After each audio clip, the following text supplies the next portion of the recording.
சென்னை வடபழனி குமரன் காலனியில் திமுக எம்எல்ஏ பிரபாகர் ராஜாவின் ஆதரவாளர்கள் என கூறி பொக்லைனின் மூலம் இடத்தை இடித்த வழக்கில் திடீர் திருப்பமாக போலி ஆவணம் மூலம் பால்துரை என்பவர் ஆக்கிரமித்துள்ளதாக இடத்திற்கு சொந்தமானவர் வீடியோ ஒன்றை வெளியிட்டுள்ளார். இது தொடர்பான கூடுதல் தகவல்களை எமது செய்தியாளர் கதிரவன் வழங்க கேட்போம். கதிரவன் வணக்கம். முழு விவரங்கள் என்ன? 73 வயதான பால்துரை கடந்த சில தினங்களுக்கு முன்பாக வீடியோ ஆதாரங்களோடு விருகம்பாக்கம் காவல் நிலையத்தில் புகார் ஒன்றை அளித்திருந்தார். ஜனார்த்தனன் என்பவரிடம் லீஸுக்கு இருந்த இடத்தை சிலர் ஜேசிபி மூலமாக இடிப்பதாகவும் தன்னை கொலை மிரட்டலை விடுப்பதாகவும் அந்த புகாரில் குறிப்பிட்டிருந்தார்.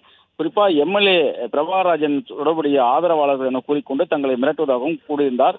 இந்த நிலையில்தான் அந்த விவகாரத்தில் அந்த இடத்தின் உரிமையாளர் ஜனார்த்தனின் மனைவி ஒரு வீடியோ ஒன்றை வெளியிட்டிருக்கிறார். குறிப்பா இந்த பால்துரை ஏற்கனவே புகார் அளித்த பால்துரை தான் போலியான ஆவணங்களை வைத்து தங்களது இடத்தை அனுபவித்து வருவதாகவும் இடத்தை பற்றி ஏற்கனவே பல முறை காவல் நிலையத்தில் புகார் அளித்திருப்பதாகவும் தெரிவித்திருக்கிறார்.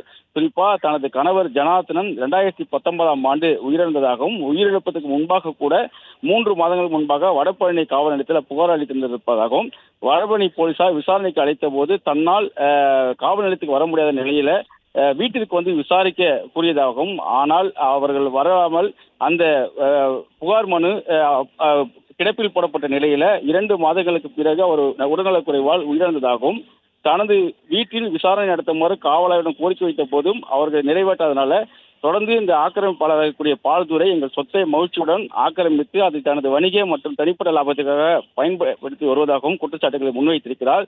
இது தொடர்பாக முதல்வருக்கு ஒரு கோரிக்கை வைத்து இந்த வீடியோவை வெளியிட்டிருக்கிறார். தனது நிலத்தை மீட்டு பால்துறையிடம் இருந்து அந்த நிலத்தை மீட்டு காவல்துறை அதிகாரிகள் நடவடிக்கை எடுக்கப்பட வேண்டும் என்ற ஒரு கோரிக்கை வைத்து இந்த வீடியோவை வெளியிட்டிருக்கிறார். தற்போது இந்த வீடியோ மற்றும் புகார் மனுக்களை பெற்று விருகம்பாக்கம் போலீசார் விசாரணைகளை மேற்கொண்டு வருகிறார்கள். எங்களுடைய இடத்தை மீட்க போராடி ஓய்ந்து விட்டதாகவும் முதல்வர் தலையிட்டு தீர்வு காணுமாறும் இந்த கோரிக்கை விடுத்து இந்த வீடியோவானது தற்போது வெளியிடப்பட்டிருக்கிறது. அந்த முதியவர் பால்துரை தான் அந்த இடத்தை ஆக்கிரமித்திருப்பதாக குற்றம் சாட்டி ஜனார்த்தனின் மனைவி என்று கூறக்கூடிய வசுந்தரா அவர்கள் தற்போது இந்த ஒரு வீடியோவை வெளியிட்டும் புகார் மனுவையும் அளித்திருக்கிறார்.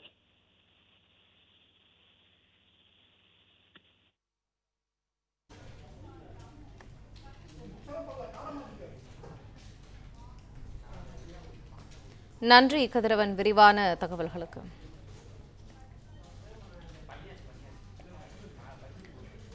சென்னை வடபழனி குமரன் காலனியில் 1800 சதுர அடி நிலத்தை லீஸுக்கு எடுத்திருந்த நிலையில் திமுக எம்எல்ஏ ஆதரவாளர்கள் இடித்துவிட்டதாக புகாரானது எழுந்திருக்கிறது. அதில் திடீர் திருப்பமாக போலி ஆவணம் மூலம் பால்துரை என்பவர் ஆக்கிரமித்துள்ளதாக இடத்திற்கு சொந்தமான ஜனார்தனனின் மனைவி அவர்கள் வீடியோவை வெளியிட்டார்.